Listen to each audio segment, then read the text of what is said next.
Hi, kindergarten. Miss B here, back for more of Lulu and the Brontosaurus. When we last left Lulu, it was a little bit of a pain. She was running through the forest trying to get away from the Brontosaurus. Will she make it home?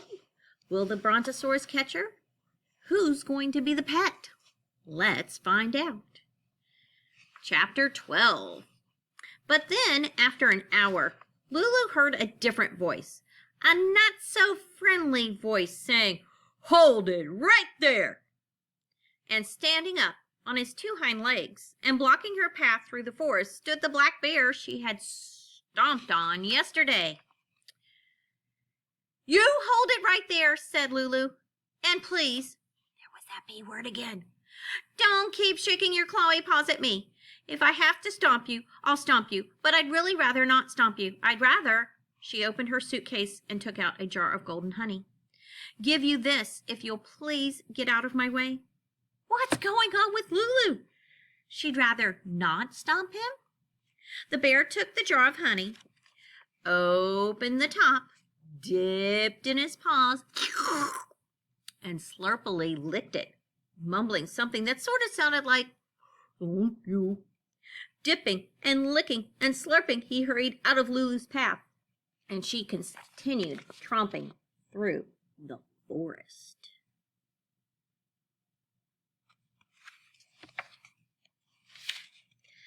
Until another not-so-friendly voice said, "This time I'm eating you before you bonk me." And there was the tiger, the silky, slinky tiger of yesterday, ready to pounce on her. "Forget the eating and bonking," said Lulu, "and try on this beautiful scarf." Lulu pulled a long, floaty, bright green scarf from her suitcase. "It matches your eyes, and I'll give it to you if you'll please get out of my way." And the tiger, happily wrapping the eye-matching scarf around her black and orange striped neck, growled something that sounded like, "Thank you," and slunk away. And Lulu continued tromping through the forest. Boy, Lulu's changed. Until, well, what do you think she met next? A wolf? A giraffe? A lion? Don't be ridiculous. She met what else? The snake, who was hissing an even nastier hiss than he'd hissed the day before, and warning her, "This time I'll be the tighter squeezer." Lulu looked disgusted. Told him, "Nobody's squeezing anybody. All I'm doing is getting home today." Then she reached in her suitcase, pulled out a small flowery rug, and explained to the snake, "This is for you. If you'll please get out of my way, a soft rug to nest on whenever you feel like resting." The snake took the rug in his mouth and tried, at least I think he tried, to say thank you to Lulu, though it's hard to tell when a mouth is full of rug. In any case, he went slithering off wherever a snake goes slithering, and Lulu continued tromping through the forest. Chapter 13. They use fancy letters there. It's a little hard to tell.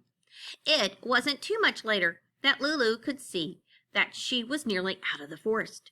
She was happy that soon she would be with her mom and her dad. But along with feeling happy, she was also feeling sad when she thought of the Brontosaurus she'd left behind. As a matter of fact, she pictured the poor, lonely dinosaur so clearly in her mind that it almost seemed he was standing there just outside of the forest, waiting for her. And he was!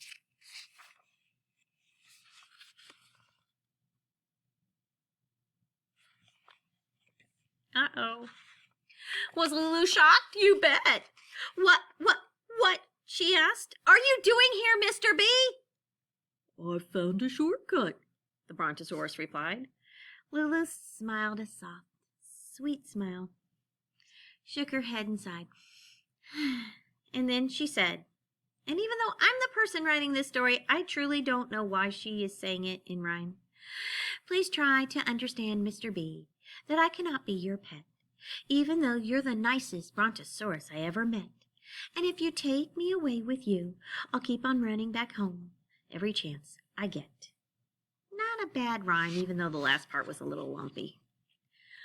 I already figured that out while I was waiting for you, the Brontosaurus told Lulu. I do understand that you can't be my pet, but please understand that I can't be your pet either. Well, Lulu understood, and the Brontosaurus understood. It seemed that there was only one thing left to do. So they stood there quietly looking at each other for a moment, and then they did it. The Brontosaurus bent his long neck until his face was close to Lulu's. He kissed her gently on the cheek and said, "Happy birthday, my pet, and goodbye." Lulu put her arms around the Brontosaurus's neck. She kissed him gently on the nose and said, "Don't be lonely, Mr. B, and goodbye." Then she slowly walked down the road that would take her home. Then he slowly walked down the road that would take him home. And although Lulu and the Brontosaurus remembered each other forever, they never, ever saw each other again. The maybe end? Chapter 13 again. Wait, I'm really not at all sure about this ending. It may be a little too musty, a little too sad. But since I'm the person writing this story, I'm writing another ending, and you can decide which one you'd rather have. Well, Lulu understood, and the Brontosaurus understood, that neither one of them could be the other's pet. But why should that mean that they'd have to say goodbye? "Come with me and I'll give you a piece of my birthday cake," said Lulu. "I'd like that," the dinosaur said. "May I give you a ride?" And Lulu arrived at her home, riding happily on the back of the Brontosaurus. When her mom and her dad heard the noise of a dinosaur clomping into their yard, they remembered Lulu and they remembered her birthday. Luckily for all, her cake had already been made. "Don't worry, he's not my pet," Lulu said. "He's only going to stay here for a piece of cake and a glass of lemonade. But he's kind of a lonely guy, and I would like to invite him back for Thanksgiving dinner." I don't know what I would do if a dinosaur walked up into my yard. What about you? From that time on, my tongue's not working very good. Let's see if it'll work better now. From that time on, the Brontosaurus came to Lulu's house for her birthday, Thanksgiving, and the 4th of July. And sometimes she visited his house, though. Since she didn't like eating leaves, she always brought a suitcase of pickle sandwiches. On one very special birthday, she not only invited her friend the Brontosaurus, but also the snake and the tiger and the bear. And the Brontosaurus noticed whenever Lulu asked anyone for anything, she always said, "Please." The end. Maybe? Chapter 13, yet again.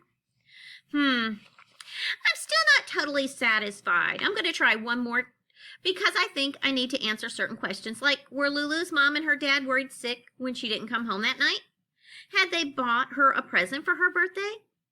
Did she completely stop being a pain and turn into polite? And how did all that stuff fit into her suitcase? I'm going to answer these questions, and when I'm done, you'll have your choice of 3 different endings. Well, Lulu and the Brontosaurus understood that, although they couldn't be pets, they could be friends. So Lulu invited the Brontosaurus back to her house for some birthday cake and introduced him to her mom and her dad. They hadn't been waiting and worrying and wondering where she was because they'd fallen asleep sipping their tea, and they didn't open their eyes till the Brontosaurus, with Lulu riding on his back, came clumping into their front yard. They gave her a silver necklace for her birthday. She sang them a whole new Brontosaurus song. I didn't get a Brontosaurus for a pet. I didn't get a Brontosaurus for a pet. That's a good thing, isn't it? "It sure looks like you brought one home," Lulu's mom said to Lulu. "And we still say no, you can't have one," said her dad. And both of them waited for Lulu to screech and throw herself down on the floor and kick her heels and wave her arms in the air. Except she didn't. "What happened to the screeching?" said her quite astonished mom. And her dad asked, "What about throwing yourself on the floor?" Lulu replied, very dignified. I am 1 year older today, and I'm not doing that kid stuff anymore.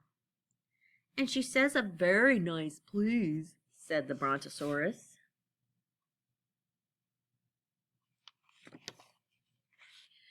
After the cake and the lemonade, the dinosaur said goodbye, but he would return for many holiday visits. Sometimes the snake and the tiger and the bear came too. And although she kept getting older, Lulu never turned into perfect. She still, sometimes less and less often, sometimes screeched and forgot about please, though she never again in her life said, "Who on you?" But she mainly wasn't a pain, and the Brontosaurus was mainly not lonely anymore. As for how all that stuff fit into Lulu's suitcase, I'm sorry to say that I don't have a clue. I am, after all, just the person writing this story. And that is the end of Lulu and the Brontosaurus. There are more stories in this series we may be sharing with you soon, or we will introduce you to a new series of chapter books. Have a wonderful day. Bye, everybody.